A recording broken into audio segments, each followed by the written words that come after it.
Good morning friends. अब जो हम पढ़ने वाले हैं वो इमरजेंसी प्रोविंसेस मतलब प्रोविजंस पढ़ने वाले हैं।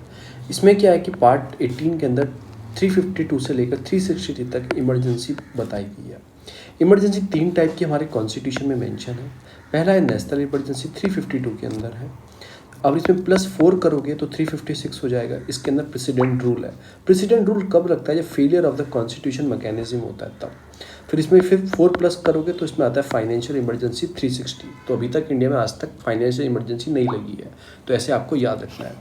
आर्टिकल 352 ये क्या बोलता है? प्रेसिडेंट कभी भी जब उसको लगे कि ऐसा है, कोई इमरजेंसी आने वाली है, कोई सिक्योरिटी को थ्रेट है, कभी भी उसको लगे, ठीक है, तो क्या कर, रीज़न क्या क्या है, वार का कंडीशन बन जाए, एक्सटर्नल एग्रेशन लग जाए या आर्म रिवेलियन लग जाए, आर्म्स रिवेलियन, आगे बताऊंगा क्या क्या है ये, तो वो कभी भी पूरे इंडिया में या कोई सच टेरिटरी में नेशनल इमरजेंसी घोषित कर सकता है।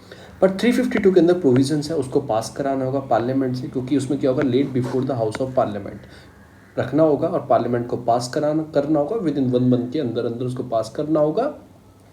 और सब्सिक्वेंटली 6 मंथ में, हर 6 मंथ में उसको पार्लियामेंट पास करती रहेगी और इमरजेंसी बढ़ती रहेगी। तो ऐसा प्रावधान दिया गया है। फिर आर्टिकल 353 क्या बोलता है कि प्रोक्लेमेशन जो इमरजेंसी होगी वो ऑपरेटेड होगी, एग्जीक्यूटिव पावर होगी, मतलब union shall be extend given the direction to the state. मतलब जैसे इमरजेंसी लगा दी मैंने, तो फिर उसमें पार्लियामेंट की पावर आ जाएगी। इमरजेंसी जब लगने के बाद क्या होगा कि यूनियन जो होगी वो एक्सटेंड कर देगी और डायरेक्शन देगी स्टेट को कैसे कैसे काम करना है। तो जो एग्जीक्यूटिव पावर है वो कहीं ना कहीं एक्सरसाइज कौन करेगा? वो सेंट्रल गवर्नमेंट करेगी।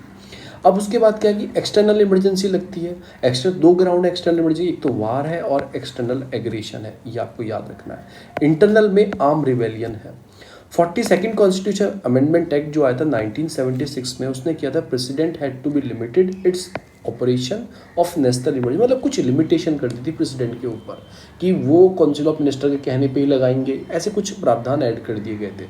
44 क्या किया गया था? उसमें आर्म रिबेलियन ऐड किया गया था। पहले इंटरनल डिस्टर्बेंस था, तो ऐसा गंदा सा वर्ड लगता था, इंटरनल डिस्टर्बेंस है, इसलिए इंटरनल डिस्टर्बेंस की वजह से नेशनल इमरजेंसी लगी है, और इसे चेंज करके आर्म रिबेलियन कर दिया गया था।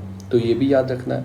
प्रेसिडेंट जो प्रोक्लेम करते हैं national emergency only after receiving a written recommendation, oral नहीं, रिटन रिकमेंडेशन ऑफ कैबिनेट, अगर कैबिनेट लिख के देती है। ओनली ऑन द, मतलब जो कॉन्करेंट रहता है कि cabinet not made see on the advice of president. पहले क्या होता है, प्राइम मिनिस्टर के एडवाइस पे नहीं लगाते, वो पूरे कैबिनेट की रिटन एडवाइस पे लगाते। पहले क्या, इंदिरा गांधी ने खुद इमरजेंसी लगवा दी थी प्रेसिडेंट को बोलकर, बहुत क्रिटिसाइज किया गया था। इवन जो उनके कैबिनेट के मिनिस्टर थे उनको भी नहीं पता था। तो कुछ प्रावधान चेंज किए गए 42 के अंदर कि वो रिटन जब कंसर्न्स आएगा कैबिनेट से तभी लगा सकते हैं। उसके बाद इस पर सेशन बैठाया जाएगा, उसे पास कराया जाएगा और सब्सिक्वेंटली हर 6 मंथ में उसको पास कराया जाएगा। तो ऐसे हमारी इमरजेंसी हमारे इंडिया में लगती है। फिर आता है मिनरल मील केस जो आता है 1980। सुप्रीम कोर्ट बोलती है कि जो प्रोक्लेमेशन नेशनल इमरजेंसी होगी can be challenge in the court, तो इसको भी ऐड कर दिया गया। कोर्ट जुडिशियल एक्टिविज्म पूरा तैयार रखती है कोर्ट अपना, कहीं भी आ जाती है, आ जाओ हम भी बैठे हैं। तो ये सारी चीज़ है। पार्लियामेंट्री अप्रूवल कैसे कैसे है? Originally 2 month but reduce 1 month कर दिया गया। पहले क्या था कि पार्लियामेंट को 2 मंथ के लिए अप्रूवल, 2 मंथ के अंदर अप्रूवल देना होगा, ठीक है, उसको घटा के 1 मंथ के अंदर अंदर अप्रूवल देना होगा। ऐसा 44 में किया गया 1978 में, ठीक है, अच्छी बात है। अब अप्रूव कर दिया both the house of parliament को, ये देना होगा। लोकसभा, अगर लोकसभा डिसॉल्व है, प्रोक्लेमेशन नहीं दे सकती, तो जैसे ही पहली सीटिंग होगी लोकसभा की बनने के बाद उसको तुरंत 30 दिन के अंदर अप्रूवल देना होगा। ऐसे हमारे यहाँ प्रावधान किया गया। इफ़ द अप्रूवल हो जाता है तो कंटिन्यू 6 मंथ तक रहेगी, जैसे मैंने आपको ऊपर बताया। Can be extend indefinite period of time, approval देते रहना है, आप हर 6 महीने अप्रूवल देते रहना है, खत्म होने से 1 महीना पहले अप्रूवल दे दो, फिर 6 महीने के लिए, तो इनडेफिनेट टाइम तक आप चला सकते हो, हर 6 महीने अप्रूवल देते रहो दोनों हाउस से। When the resolution is approve proclamation of emergency it continue रहती है, पास बाय आइदर हाउस ऑफ, ठीक है ना, और स्पेशल मेजोरिटी से, वो स्पेशल मेजोरिटी से होना चाहिए। स्पेशल मेजोरिटी याद कर लो आप, 2/3 total member present and voting, ये आप याद कर लो। एब्सोल्यूट क्या होती है? टोटल मेंबर का 50% से अबव होता है। सिंपल मेजोरिटी क्या होती है? जितने मेंबर बैठे हैं present and sitting and voting, present and sitting and voting, तो ये होती है आपकी, ये होती है। रिवोक कैसे किया जाता है इसको कोई, आपको कोई प्रोक्लेमेशन नहीं लाना, revoke bye the president. President इसको रिवोक कर देते हैं at any time by the subsequent बस प्रोक्लेमेशन से, ठीक है ना। Does not require any parliament approval, कुछ नहीं चाहिए तो ख़त्म तो कर दो, कोई दिक्कत नहीं है। प्रेसिडेंट में revoke the if the Lok Sabha passes the resolution disapprove, ठीक है ना। तो ये भी ऐड किया गया था कि प्रेसिडेंट कब रिवोक करेंगे, must be revoke A proclamation if the Lok Sabha कोई पास कर देती है रिसोल्यूशन डिसअप्रूव का, कंटिन्यूएशन का, कि मतलब खत्म हो जाए, तो 44 में जो बताया गया था तो भी हो जाएगी, और प्रेसिडेंट अपनी कंसेंट से कभी भी इसको रिवोक कर सकते हैं। जो 1/10 of the total member of the Lok Sabha giving a written notice to speaker, ठीक है, और president if the house is not in session, अगर सेशन में नहीं है और आपको इसको रिवोक कराना है बीच में ही, तो आप क्या करोगे, 1/10 जो मेंबर है वो रिटन लेटर स्पीकर को देंगे, स्पीकर आगे प्रेसिडेंट को देगा, ठीक है। अगर हाउस सेशन में नहीं है, स्पेशल सिटिंग भी करा सकते हैं, ठीक है, विदिन 14 डेज में पर्पस ऑफ कंसिडरेशन का, मतलब डिसअप्रूव करना है या ऐसा कुछ करना है तो वो भी करा सकते हैं। A resolution of disapprove is a different from the resolution of approve. देखो, अप्रूव करने का तो स्पेशल मेजोरिटी से, और 6 मंथ का समय क्यों दिया है, उसका कारण है 6 मंथ का समय क्यों दिया है, क्योंकि हमारे संविधान में लिखा है एक सेशन से दूसरे सेशन के बीच में मात्र 6 महीने का अंतर होना चाहिए, उससे ज़्यादा नहीं होना चाहिए। तो उसको देखते हुए हमारे को संविधान में 6 महीने का अंतर दिया गया है, इस वाली 6 महीने में उसको पास कराते रहो और कंटिन्यू करते रहो। कैसे डिफरेंस है दोनों, कि जो फर्स्ट होता है कि आपको पास कराना है लोकसभा से, ठीक है, only, and the second can be pass by both the house. अगर रिवोक करना हो तो लोकसभा ही पास कर सकती है, ठीक है ना। शायद ये चेंज किया गया, पहले प्रेसिडेंट अपनी मर्जी से कर देते थे, 44 में चेंज करके लोकसभा सिंपल मेजोरिटी से रिसोल्यूशन पास कर देगी। जो पहला जो रिवोक करना हो तो पास बाय द लोकसभा ओनली, वो लोकसभा ही पास कर देगी तो भी रिवोक हो जाएगा। पर जो अगर आपको अप्रूव कराना होगा इमरजेंसी को, दोनों हाउस करेंगे separately with A special majority, ये भी याद रखो। जो फर्स्ट वाला है वो सिंपल मेजोरिटी से, दूसरा वाला स्पेशल मेजोरिटी से, तो ये आपको याद रखना है। इफेक्ट क्या आता है, मतलब प्रॉब्लम क्या आती है, इफेक्ट क्या होता है नेशनल इमरजेंसी लगने से। सेंट्रल और स्टेट के रिलेशनशिप थोड़े चेंज हो जाते हैं, यूनिटरी फीचर आ जाता है।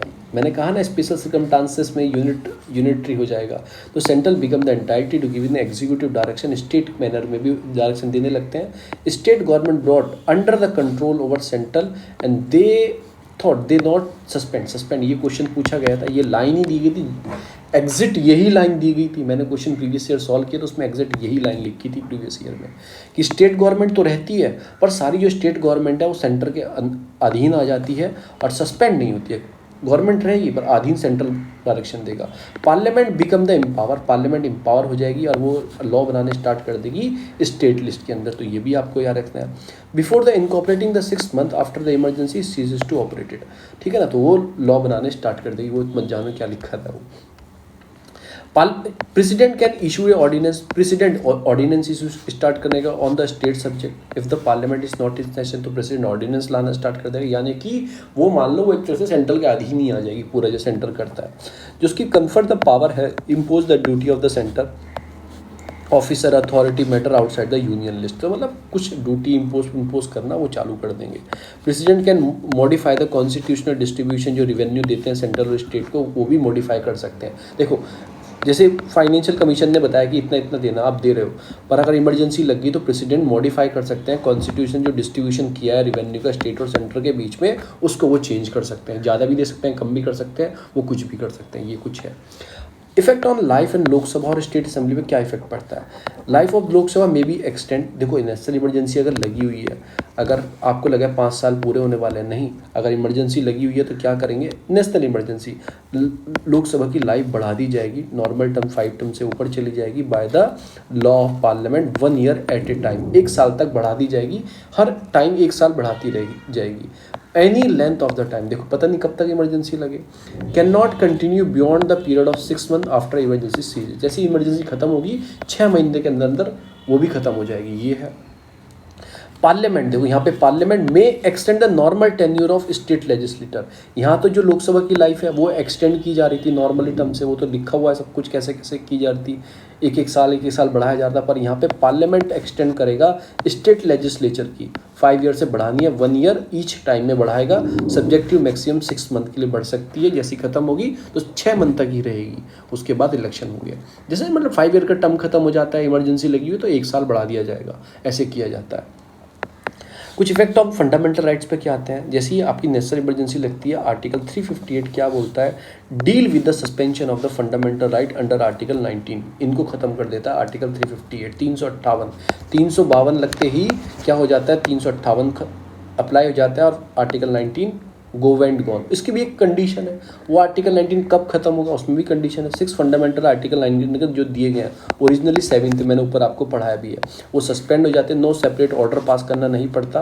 पर 44 कॉन्स्टिट्यूशन अमेंडमेंट एक्ट में कुछ रिस्ट्रिक्शन लगाए गए थे 358 के ऊपर। क्या थे, बहुत ही इंपॉर्टेंट है, बहुत ही 3 4 5 6 बार क्वेश्चन देखा है मैंने 20 ईयर केस में कि article 19 can be suspended on the ground of war और external aggression, not on the arm rebellion. Arm rebellion मतलब इंटरनल, जो मैंने बताया था वो 44 में नाम चेंज किया गया था, इस पे नहीं होंगे।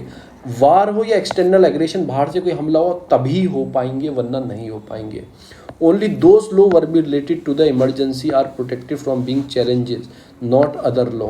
जो लॉ रिलेटेड टू इमरजेंसी हैं उनको प्रोटेक्ट किया जाएगा for being a challenges, not other law, ये भी याद रखना। आर्टिकल 359 लागू भी हो जाता है, ये डील करता है suspension of other fundamental right, सारे भी हो जाएंगे। 358 स्पेशली किस चीज़ के लिए, 19 के लिए।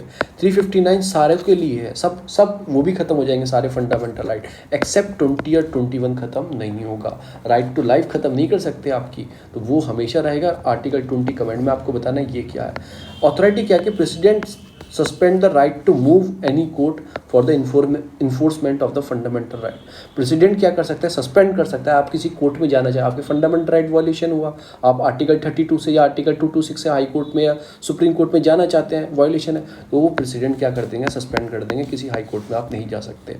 सस्पेंशन और enforcement related to only those fundamental right that are specified in the presidential order, उन्हीं के लिए जिसके प्रेसिडेंट ऑर्डर ने सस्पेंस किया है, ऐसे नहीं सबके लिए। 21 का है तो जा सकते हो, तो ऑलरेडी लगा हुआ है, ठीक है। अगर 58 में 19 में लगा हुआ है तो वो भी जा सकते हो। तो ये है, प्रेसिडेंट और order should be lay down before each house of the parliament for approval. जो भी ऑर्डर प्रेसिडेंट निकालेगा वो अप्रूवल के लिए पार्लियामेंट में रखा जाएगा। 44 कॉन्स्टिट्यूशन अमेंडमेंट इसमें कुछ रिस्ट्रिक्शन डाल देता है। क्या बोलता है कि president can not suspend the right to move the court for enforcement of fundamental right guaranteed under 20 और 21, जो मैं आपको ऑलरेडी बता चुका हूँ। राइट टू प्रोटेक्टेड, ठीक है ना, ऑफेंसिव ये है, एक तो राइट टू लाइफ है, एक तो पर्सनल लाइबिलिटी 21, इनके ऊपर नहीं रोक सकते प्रेसिडेंट।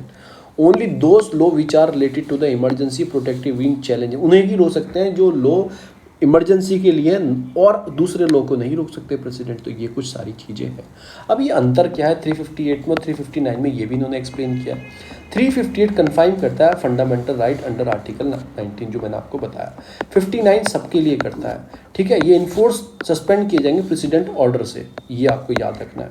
ये ऑटोमेटिक हो जाएंगे अगर वॉर है या एक्सटर्नल रिबेलियन है, एक्सटर्नल वॉर है तो ये ऑटोमेटिक हो जाएंगे। अगर इंटरनल आर्म रिबेलियन है तो नहीं होंगे। 358 ऐसा लिखा गया, ऐसा बताया गया, 44 के बाद ऐसा किया गया था। जो 358 है ऑटोमेटिकली सस्पेंड हो जाता है फंडामेंटल राइट अंडर आर्टिकल 19, अगर आपको वॉर जो मैंने ऊपर बताया वो 2 वॉर पे हो या एक्सटर्नल वॉर हो, उस बेसिस पे। 359 ये ऑटोमेटिक सस्पेंड नहीं होता है फंडामेंटल राइट। ये 359 में प्रेसिडेंट ऑर्डर पास करते हैं, उसे पास किया जाता है पार्लियामेंट द्वारा, तब होते हैं। 358 operated only in the external aggression, मैंने आपको बताया एक्सटर्नल इमरजेंसी हो, not on the internal emergency.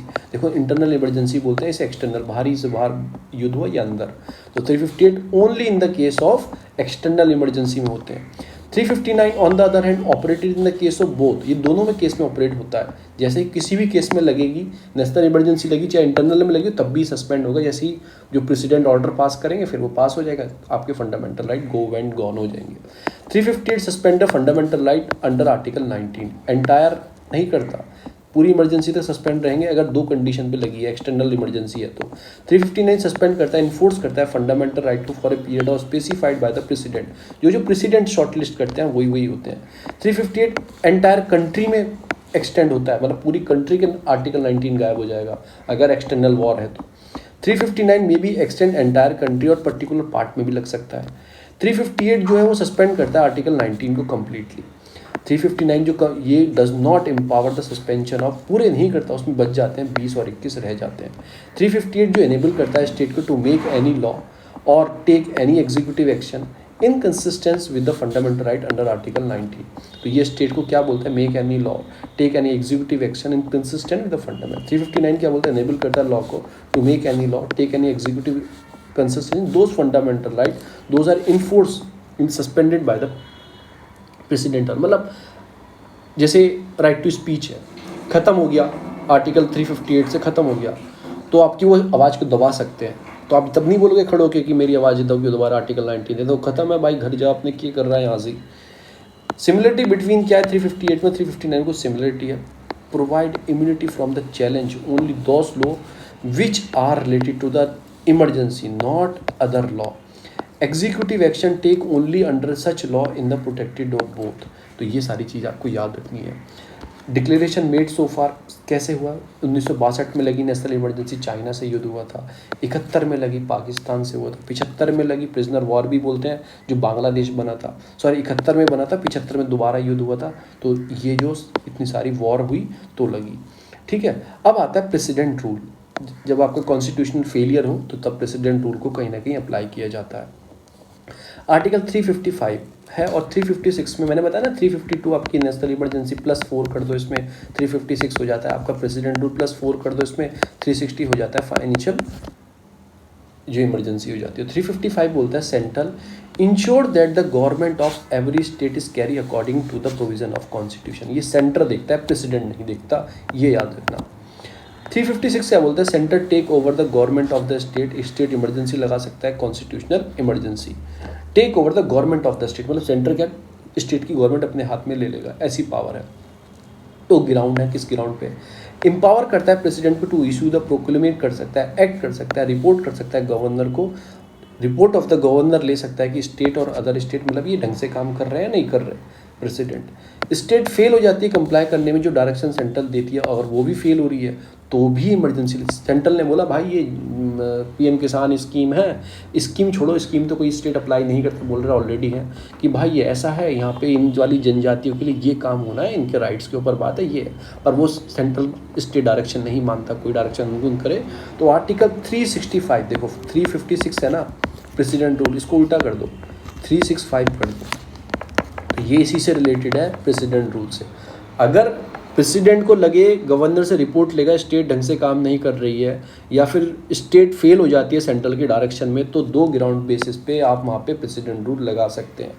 Parliament approval देगा, must be approve by both the house of parliament with in 2 month, अगर ये लगता है विद इन 2 मंथ में अप्रूव करना पड़ेगा। नेशनल इमरजेंसी 1 मंथ में, पहले 2 मंथ के लिए ही था, बाद में 44 ने 1 मंथ कर दिया। During the dissolution of Lok Sabha with in 2 month proclamation, अगर लोकसभा ही नहीं है, लोकसभा डिसॉल्व हो गई है तो ठीक है, जैसी पहली सिटिंग होगी लोकसभा की उसके 30 दिन के अंदर अंदर करना होगा, इतना आप राज्यसभा से अप्रूवल करवा लो, इस बीच टाइम में राज्यसभा कर देगी, ठीक है। If the approval pass by both the house, ठीक है, 6 मंथ तक वहाँ पे अप्लाई कर दिया जाएगा मैक्सिमम प्रेसिडेंट रूल, और उसे अप्रूव करते करते 3 साल तक बढ़ाया जा सकता है और 6 मंथ तक। इसमें क्या बोल रहे हैं कि अप्रूव करते करते उसे क्या कर सकते हैं, 3 साल तक बढ़ाया जा सकता है, और हर 6 महीने में आपको क्या करना है, अप्रूव करते रहो और 3 साल तक ले जाओ। पर national emergency indefinite period of time, कभी तक आप बढ़ा सकते हो, हर 6 महीने अप्रूवल करते करते करते। रिसोल्यूशन क्या है कि अप्रूव करने का proclamation can be pass bye either house only by simple majority. जो रिजोल्यूशन अप्रूव करने का सिंपल मेजोरिटी से यानी प्रेजेंट एंड वोटिंग पास कर दिया, चलो भाई अप्लाई हो गई प्रेसिडेंट रूल। और न्यू प्रोविजन ऐड किए गए 44 कॉन्स्टिट्यूशन अमेंडमेंट एक्ट में, जो president rule can be extend by the 6 month at a time only when they follow the 2 condition. ये तभी एक्सटेंड किया जाएगा 6, जैसे मैंने बोला 6 मंथ एक्सटेंड करते रहो, 3 साल तक करते रहो, ये तभी एक्सटेंड किया जाएगा 6 मंथ के बाद। कुछ कंडीशन अप्लाई है, क्या है कि national emergency should be operating in the whole country और इन द होल और any part of the state.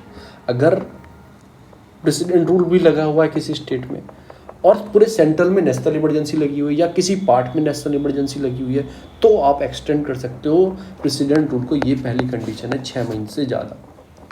दूसरी क्या है, इलेक्शन कमीशन, अगर इलेक्शन कमीशन कोई अपना लिखित में दे, क्योंकि इलेक्शन कमीशन कंपलसरी है, जो मैंने आपको कल पढ़ाया था बहुत अच्छे से, ताकि जो बंगाल की सीएम है उनके इलेक्शंस होने हैं, इलेक्शन कमीशन लिख के दे कि वो इलेक्शन नहीं करा पा रहे, कोई भी वजह हो, कोई पेंडेमिक आ गया हो या नेशनल इमरजेंसी लग रही हो, कुछ भी हो, इलेक्शन नहीं करा पा रहे हो, तो सर्टिफाई करे कि जनरल इलेक्शन क्यों नहीं करा पा रहा है लेजिस्लेटिव असेंबली के कंसर्न स्टेट के, can not be account of difficulty है कोई, तो आप वहाँ पे क्या कर सकते हो, आप प्रेसिडेंट रूल लगा सकते हो। प्रेसिडेंट रूल लगने के बाद एक चीज़ बताई थी मैंने आपको, जैसे प्रेसिडेंट आगे बताऊँगा, चलो आएगी। रिवोक कैसे कर सकते हो, any time proclaim bye the, मतलब प्रेसिडेंट खत्म कर देंगे तो प्रेसिडेंट रूल खत्म हो जाएगा। Does not require parliament approval, इसको कोई अप्रूवल नहीं चाहिए।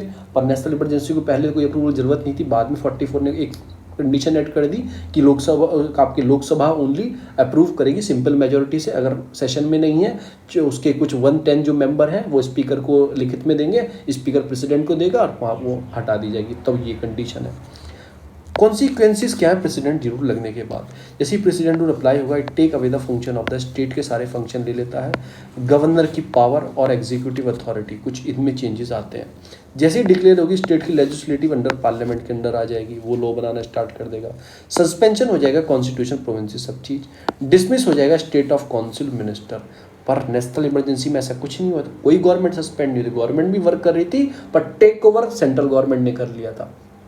ये यहाँ पे काउंसिल ऑफ मिनिस्टर जो होते हैं वो डिसॉल्व हो जाएंगे, सीएम पीएम जो भी हैं, मतलब सॉरी सीएम वीएम जो भी हैं सब खत्म, सबको डिसॉल्व होगा। एंड आइदर सस्पेंड हो जाएगी, आइदर डिसॉल्व हो जाएगी। अगर सस्पेंड हो जाएगी तो नई गवर्नमेंट बनाने के लिए कौन दावेदारी पेश करेगा, अगर डिसॉल्व हो जाएगी तो नए इलेक्शन कराए जाएंगे, तो उसके लिए वो फिर इलेक्शन कमीशन वाली कंडीशन अप्लाई होती है। पार्लियामेंट में पास द स्टेट लेजिस्लेटिव बिल, ठीक है, पार्लियामेंट पास करेगा और स्टेट बजट भी पार्लियामेंट पास करेगा उस बीच में। स्टेट के गवर्नर का रोल क्या रहेगा, वो behalf of the president carry करेगा स्टेट गवर्नमेंट को, हेल्प करेगा। उसकी हेल्प कौन करेगा, जो चीफ सेक्रेटरी होगा स्टेट का, वो उसकी हेल्प करेगा, वो उसे एडवाइस करेगा, अपॉइंटमेंट बाय द प्रेसिडेंट, मतलब ठीक है ना, ऑफ द स्टेट, और advisory appointed by the president. तो ये काम चलेगा, पूरा गवर्नर ये काम करेगा। जो स्टेट गवर्नर का बिहाफ ऑफ द प्रेसिडेंट काम करेगा, carry the state administration, help करेगा चीफ सेक्रेटरी उसकी ऑफ द स्टेट, और एडवाइज़र जो अपॉइंट किया जाएगा प्रेसिडेंट द्वारा वो हेल्प करेंगे। तो ये सारी कुछ काम होता है। When the state legislative is suspended और डिसॉल्व, तो क्या होगा, parliament can delegate the power to make the law in the state. Parliament in the case of delegation the president और any other specified authority can make a law confer to the power imposing the center. President can authorize when the Lok Sabha is not in session expenditure of the state consolidated fund, ठीक है, pending the sanction of parliament. अगर रुका हो तो president can authorise कर सकते हैं, president के प्रोगुलेट तो ऑर्डिनेंस भी ला सकते हैं, ठीक है, पार्लियामेंट सेशन में नहीं है। लॉ जो मेड बाय द पार्लियामेंट और प्रेसिडेंट और any other specified authority to continue to operated even after the president rule, उसके बाद भी वो चालू रहेंगे, जो भी लॉ बनाए जाएंगे। कैन बी रिपेल, अल्टर और री enact by the state legislator. जैसे ही प्रेसिडेंट रूल हटेगा वो लोग कंटिन्यू रहेंगे जो लोग बनाए गए हैं, पर जो नई स्टेट गवर्नमेंट बनेगी वो स्टेट लिस्ट में फिर वो भी चेंज कर सकती है, जो लोग पहले जो पार्लियामेंट ने बनाया था वो भी चेंज कर सकते हैं, उसमें कुछ करना होगा तो। कॉन्स्टिट्यूशनल पोजीशन क्या है, स्टेटस, पावर और फंक्शन जो होती है, कंसर्न जो होती है, वो state high court remain same, जो स्टेट हाई कोर्ट के ऊपर कुछ नहीं हो तो अलग, ये जुडिशरी को क्यों इसमें बता रहे हैं मुझे। यूज़ ऑफ 356 क्या किया जाता है, देखो 1956 का बहुत यूज़ किया जाता है। मेनली क्या है, अगर इस स्टेट में दूसरी सरकार आ गई है, बहुत तंग रखते हैं, प्रेसिडेंट रूल लगा देंगे, ये लगा देंगे, तो फर्स्ट टाइम ये पंजाब में लगाया गया था। और मैं आपको बता दूं सबसे ज़्यादा ये पंजाब में ही लगा है, मुझे भी इतना ध्यान है, सबसे ज़्यादा पंजाब में इम्पोज किया गया है प्रेसिडेंट रूल को। मोस्ट कॉन्ट्रोवर्शियल है, मोस्ट क्रिटिसाइज प्रोविजन है कॉन्स्टिट्यूशन का। क्रिटिसाइज क्यों किया जाता है, मैंने बताया ना, सरकार सेंट्रल में बीजेपी की है, पंजाब में कांग्रेस है, ये कहीं पर कांग्रेस है, वेस्ट बंगाल में कांग्रेस है या टीएमसी है, तो सेंट्रल गवर्नमेंट दबाव बनाती रहती है। एक कॉन्स्टिट्यूशन मैकेनिज्म फेल मिला, प्रेसिडेंट रूल लगाओ, लड़ाई होगी, प्रेसिडेंट रूल की बात उठने लगती है, तो कंट्रोवर्सी चलती रहती है। तो इसको स्कोप ऑफ जुडिशियल रिव्यू में डाल दिया गया था। 38 में क्या बोला गया था अमेंडमेंट में, 1975 में, article 356 final and conclusive, it is not challenge the court के सामने चैलेंज नहीं कर सकते। पर 44 आया, 44 ने बोला कि जुडिशियल रिव्यू है, subject to the judicial review. और मैंने आपको एक चीज़ और बताई थी ऊपर आपको, कि आपका मिनरल वाला केस जो आया था, मिनरवा मील वाला केस आया था, सुप्रीम कोर्ट ने बोला कि proclaim of national emergency challenge can be challenge. तो नेशनल इमरजेंसी भी और प्रेसिडेंट रूल भी, प्रेसिडेंट रूल तो आपने खुद ही ऐड किया गवर्नमेंट ने 44 कॉन्स्टिट्यूशन अमेंडमेंट एक्ट से। ऐसा क्यों किया, इंदिरा गांधी की सरकार थी, इमरजेंसी लगवा दी थी, नेताओं को जेल में डलवा दिया था, फिर जब गवर्नमेंट चेंज हुई थी तो हार गई थी इलेक्शन। तो ये जो मनोहर जी देसाई की गवर्नमेंट आई थी, शायद मनोहर जी देसाई की गवर्नमेंट आई थी, 44 कॉन्स्टिट्यूशन अमेंडमेंट एक्ट लेके आए थे, बचाव रखे थे इन्होंने अपने कि जुडिशियल रिव्यू कर सकते हैं, जो प्रेसिडेंट होगा, प्रेसिडेंट को मतलब दोनों हाउस जब पास करेंगे तभी होगा, लिखित में जब देंगे तभी लगेगी, प्राइम मिनिस्टर नहीं बोल सकता लगाने के लिए, तो ये सारी चीज़ें चेंज की गई थी। बोमाई केस में क्या हुआ था 994 में कि position let down the supreme court क्या थी कि subject to judicial review based on the relevant material, अगर रिलीवेंट मटेरियल है, ठीक है, action can stake down if it based on the irrelevant तरीके से लगा रहे हैं, मॉडिफाइड तरीके से लगा रहे हैं, तो उसको खत्म कर दिया जाएगा। प्रेसिडेंट रूल को सुप्रीम कोर्ट कर देता है। इससे क्या बर्डन क्या on the lies of centre to prove the relevant material लाना होगा सेंटर को। अब क्यों लगाया आपने, पहले बताओ, वो बेस बताओ क्या है। Court can not go into the correctness of the material. Court वो नहीं बोलेगी आप इसे ये भी गलत दिखा रहे हो, बस आपको एक मटेरियल चाहिए। Court can hold the presidential proclamation अनकॉन्स्टिट्यूशन invalid कर देती है, सरकार दोबारा बन जाती है, ऐसा हुआ भी है बहुत में। पावर टू रिस्टोर और डिसमिस द स्टेट गवर्नमेंट को रिस्टोर करने के लिए बोल सकती है। State legislative assembly should B dissolve only after the parliament approval until such approval president can be only suspend the assembly. ये लाइन बहुत इंपॉर्टेंट है। प्रेसिडेंट ने अप्रूव कर दिया प्रेसिडेंट रूल स्टेट के अंदर, अब क्या प्रोविजन है, 2 मंथ के अंदर अंदर उसे पास किया जाएगा पार्लियामेंट द्वारा, ठीक है। तब तक वो पास नहीं किया जाता, तब तक डिसॉल्व नहीं होगी, तब तक ओनली सस्पेंड रहेगी, ये याद रखो। State government can pursuing the anti secular politics, ठीक है ना। क्वेश्चन ऑफ द स्टेट जो गवर्नमेंट को लूजिंग द कॉन्फिडेंस और the legislative assembly should be deciding on the floor of houses until done by the minister is not unseated. New political party assume the power at the centre, ठीक है, मतलब ये authority dismiss minister, मतलब ये सारी चीज़ तो आपको पढ़ना ही है। Power under 356 is exceptional power है, should use only the occasion of to meet the requirement of special situation, ये सारी चीज़ है। लास्ट आती है फाइनेंशियल इमरजेंसी। ये कौन लगाते हैं, ये भी आपका प्रेसिडेंट लगाते हैं, ठीक है ना, ये भी प्रेसिडेंट लगाते हैं। 38 में क्या बोला गया था कि फाइनेंस जैसी लगेगी, 38 में क्या बोला गया था, लगेगी कॉन्क्लूसिव होगी and not the questionable any court. पर 44 में जुडिशियल रिव्यू को इसको भी रख दिया गया था। तो आपको ये याद आया, तीनों जुडिशियल रिव्यू में आती हैं। पहली को 1 मंथ में पास कराना है, दूसरी को 2 मंथ में पास कराना है, तीसरी आगे पढ़ लेना अप्रूवल कैसे होगा। Approval both the house with in 2 month में पास कराना होगा। डिसॉल्व बाय द लोकसभा, ठीक है ना, अगर लोकसभा डिसॉल्व है तो 2 मंथ प्रोक्लेमेशन जैसे ही पहली सिटिंग होगी, ठीक है ना, 30 डेज आफ्टर रिकंस्ट्रक्शन होगा, राज्यसभा को दे दिया जाएगा। जैसे ही पहली सिटिंग होगी दोबारा आप करा लेंगे 30 डेज के अंदर, इतना राज्यसभा को दे दो, तुम पास करो इतना, ठीक है। After approval of the both the house, ये कंटिन्यू हो जाएगी इंडेफिनिट पीरियड के टाइम के लिए। तो पर आपका प्रेसिडेंट रूल 3 साल से ज़्यादा नहीं जा सकता। 6 मंथ की भी कंडीशन रखी हुई है, 6 मंथ 2 कंडीशन दी हुई है, या तो फिर वो क्या नाम नेशनल इमरजेंसी लग रही हो या फिर इलेक्शन कमीशन लिख के दे, तभी हो सकता है 6 मंथ से ज़्यादा का, अदरवाइज 3 साल से ज़्यादा का नहीं। पर नेशनल इमरजेंसी इंडेफिनिट पीरियड तक जा सकती है, तो ये आपको याद रखना है। 2 थिंग है, there is no maximum period, कोई मैक्सिमम पीरियड नहीं कब तक लगानी है, ठीक है। Repeated parliament approval is not required. देखो इसमें क्या है, दोनों के लिए 6-6 मंथ का रिपीटेशन था, पर इसमें कोई रिपीटेशन नहीं। तो कितना कॉम्प्लेक्स बनाया यार हमारा संविधान, हमें तंग कर दिया इसने पढ़ने के लिए। सिंपलीफाई बनाते, 8 2 8 10 12 आर्टिकल रखते, छोटा सा बनाते, सबको समझ में आता है। ये बताओ अलग अलग चीज़ें, इसे भी कर देते हैं कि 3 साल तक नहीं करते, कोई करे 3 साल तक करता है, कोई इंडिफिनिट पीरियड, इसमें कोई ख़त्म करने अप्रूवल ही नहीं है। Only by the simple majority, the majority of the member of sitting and the present, ये अप्रूवल कर देते हैं। बताओ सिंपल मेजोरिटी से, दोनों ऊपर की क्या थी, वो स्पेशल मेजोरिटी से थी। Revoke bye the president at any time subsequently approval, उसको जरूरत ही नहीं पड़ती पार्लियामेंट अप्रूवल की, कभी भी कर सकते हैं। ऐसे ही आपका प्रेसिडेंट रूल कर सकते हैं, पर नेशनल इमरजेंसी के लिए वो फिर लोकसभा की परमिशन चाहिए।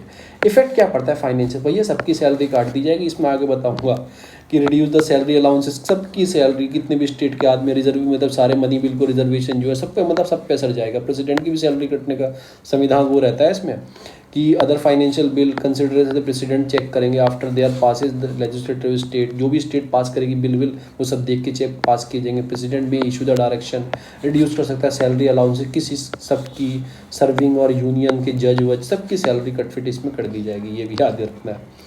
तो अभी तक हमारे जैसे फाइनेंशियल इमरजेंसी नहीं लगी है तो कोई दिक्कत की बात भी नहीं है, पैसा बहुत है हमारे पास, हमारा रिजर्व बहुत बढ़िया चल रहा है, टॉप 4 में बैठा है तो फर्स्ट 3 आप बताना कौन कौन से हमारा टॉप 4 में बैठा है। रशिया से आगे निकल गए हम रिजर्व के मामले में।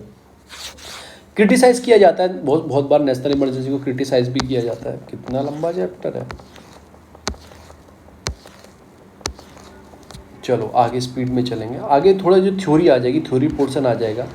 क्योंकि क्रिटिसाइज किया जाता है कि फेडरल करेक्टर है वो चेंज या डिस्ट्रॉय किया जाता है यूनियन गवर्नमेंट के बाद, इमरजेंसी करती हैं, स्टेट गवर्नमेंट क्या करती है, दबाती हैं central government, president become a dictator बन जाते हैं, फाइनेंशियल ऑटोनॉमी सारी छीन लेते हैं, फंडामेंटल राइट का वॉयलेशन होता है, बहुत बार ये किया जाता है। अब इस पर 352 से लेकर 360 तक दे रखा है सब सामान। तो सरकारी कमीशन का गठन किया जाता है 1983 में। वो बोलती हैं central government appoint 3 member committee central और स्टेट रिलेशनशिप के लिए। ये कुछ चीज़ें बताती हैं। चेयरमैनशिप कौन थे? RS सरकारिया थे। ये रिटायर्ड जस्टिस सुप्रीम कोर्ट के। ये कमीशन बनाते हैं, एग्जामाइन करते हैं कि रिव्यू को कि क्या क्या चीज़ें होनी चाहिए सेंट्रल और स्टेट के स्पेयर के बीच में, ताकि ये लड़ाई जो है, टसल जो है, कम हो पाए। तो ये 247 रिकमेंडेशन रखते हैं सेंट्रल स्टेट रिलेशनशिप को अच्छा करने के लिए।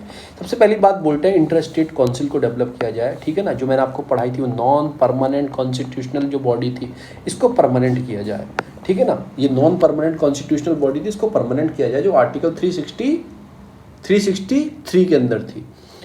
फिर इसको आर्टिकल 356 जो प्रेसिडेंट रूल है, ठीक है, शुड बी यूज वेरी, मतलब बिल्कुल लास्ट रिसोर्ट में आपको यूज़ करना है, ये नहीं कभी भी लगा के बैठ जाओ। कौन सुन रहा है इनकी?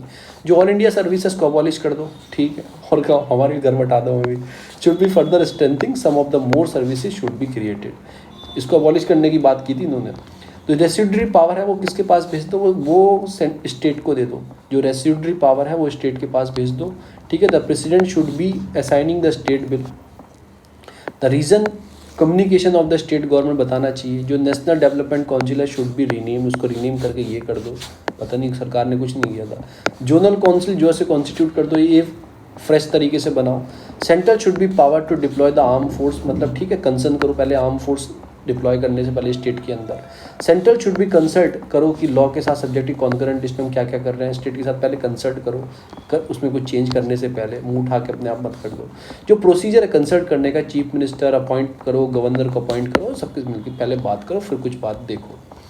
नेट जो प्रोसीजर है, कोऑपरेटिव टैक्स जो है मेड, ठीक है, वो स्टेट की परमिशन से शेयरेबल करो, स्टेट के साथ भी शेयर करो। Governor can not dismiss the council of minister so long the, जो मतलब मेजोरिटी ऑफ द असेंबली, मतलब जब तक मेजोरिटी है, कॉन्फिडेंस नहीं है।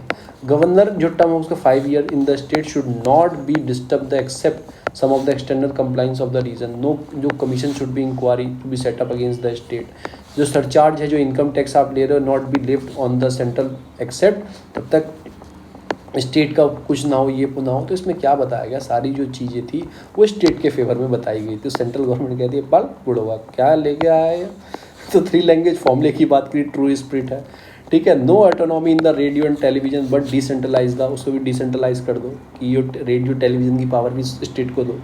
No change in the role of Rajya Sabha, central power of the recognise of the state. कोई जो चेंजेस करती है Rajya Sabha, central power recognise the state. The commission should be linguistic minority को एक्टिव करो, ठीक है ना, ये भी लिंग्विस्टिक माइनॉरिटी को एक्टिव करने के लिए। सेंट्रल गवर्नमेंट इम्प्लीट करते हैं कि 180 जो है रिकमेंडेशन सरकारी कमीशन की, most of the important establish the interstate council बनाई थी। बस यही इन्होंने एक तरीके से माना था। कुछ सेंट्रल गवर्नमेंट ने मानी थी, छोटी छोटी है तो बहुत सारी थी, अभी तो इसमें 21 बताई हैं, तो ये थी। फिर आई थी पंची कमीशन। पंची कमीशन को 2007 में कॉन्स्टिट्यूट किया गया था और इससे भी पूछा गया था कि आप बताओ आप क्या समझते हो। इसमें जो चीफ जस्टिस थे मदन मोहन आपके पंची, वो इसके चेयरमैन थे। तो भाई ये भी वही करते हैं, एक्सटेंसिव हेल्प कर देती है सरकारी कमीशन, जो बता के गई उसको ही आगे फॉरवर्ड कर देती है कि आप यही काम करो। इसने और रिकमेंडेशन बढ़ा दी। ये क्या बोलते हैं, फैसिलिटेट करो, इम्प्लीमेंट करो। लॉ जो लिस्ट है आपकी, लिस्ट 3rd जो सब्जेक्टिव है, नेसेसरी करो, ब्रॉड अरेंजमेंट करो। देखो ये आप खुद पढ़ लेना, कॉन्करेंट लिस्ट को मतलब सेंट्रल स्टेट रिलेशनशिप में डाल दो, ये करो, ओवरलैपिंग जो जुडिक्शन है वो खत्म करो, मतलब बहुत सारी चीज़ें बात की। इंटर स्टेट काउंसिल को मैनेजमेंट अच्छे से करो, ठीक है ना। इसमें जो कॉन्करेंट जो ओवरलैपिंग जुडिक्शन है वो इसके अंदर रखो, मतलब period 6 month prescribe for 201 and state legislative, मतलब ये सारी चीज़ें हैं। मैं तो नहीं पढ़ रहा, बहुत लंबी चीज़ें हैं, तो ये सारी चीज़ें उन्होंने ऐड की। देखो पूछा जाता है कभी कभी डायरेक्ट क्वेश्चन मेंस में पूछा जाता है, ये हमारी रिवीजन सीरीज है। There should be a person outside the state, ठीक है। जो गवर्नर का अपॉइंटमेंट की बताई थी इन्होंने, गवर्नर कैसा होना चाहिए कि वो जो, ठीक है ना, समवन हुए एमिनेंट होना चाहिए, सोच अच्छा सोच का आदमी होना चाहिए, उस स्टेट का नहीं होना चाहिए जिस स्टेट का हो, कि जो फिगर होनी चाहिए immediately connected to the local politics, ठीक है ना, not immediate connected local politics से कनेक्ट ना हो। The person should not taken a great prior in politics में ज़्यादा इंटरेस्ट ना लेता हो। Governor should be a fix tenure, 5 साल का फिक्स टेन्यूर रखे। Remove should only by the, मतलब कि sweet will be the government of the centre, वही रिमूव कर सकते हैं, कोई बता रहे होंगे। ठीक है, इम्पीचमेंट हो प्रेसिडेंट का, ठीक है, मतलब ये सारी चीज़ें उन्होंने बताई है, क्या क्या इन्होंने बताई ये नहीं पता। तो ये सारी कंडीशन है भाई, मैं तो इसको नहीं रिवाइज़ करूँगा, पर मैं आप इसको एक बार कर सकते हो। तो पंची कमीशन इन्होंने 35 पेज तक यही भरी है, इसको आपको पढ़ना है पढ़ लेना, पर ये हमारे लिए इंपॉर्टेंट नहीं है। पर हमारे इंपॉर्टेंट है, मैं ऐसे नहीं बोल रहा, पंची कमीशन बहुत इंपॉर्टेंट है, पर इसे ना पढ़ के ये आपकी याद नहीं रहेगा। इसे ना पढ़ के, मैं एक नोट्स है मेरे पास पंची कमीशन के, एक एक वर्ड में मैंने लिखे हैं, वो मैं ढूंढ के, क्योंकि वो मेंस का टॉपिक है, मैंने कहीं लिखे थे, मैं ढूंढ लूँगा। मैंने एक लाइन में लिख रखा है कि इन्होंने ये बोला था, एक लाइन में, उससे पूरी अपनी थ्योरी आप डेवलप कर सकते हो पंची कमीशन की और सरकारी कमीशन, क्योंकि ये मेंस के लिए बहुत इंपॉर्टेंट पॉइंट है। कहीं लिखना होगा सेंट्रल स्टेट रिलेशनशिप में सरकारी और पंची कमीशन के, अगर आपने मेंशन नहीं किया तो आंसर आपका आधा माना जाएगा।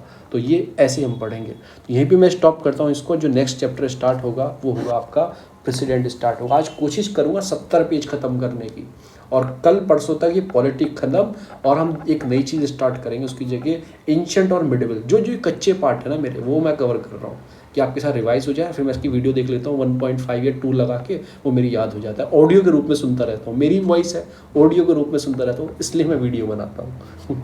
Thank you so much for उसके लिए बहुत बहुत धन्यवाद आप लोगों का।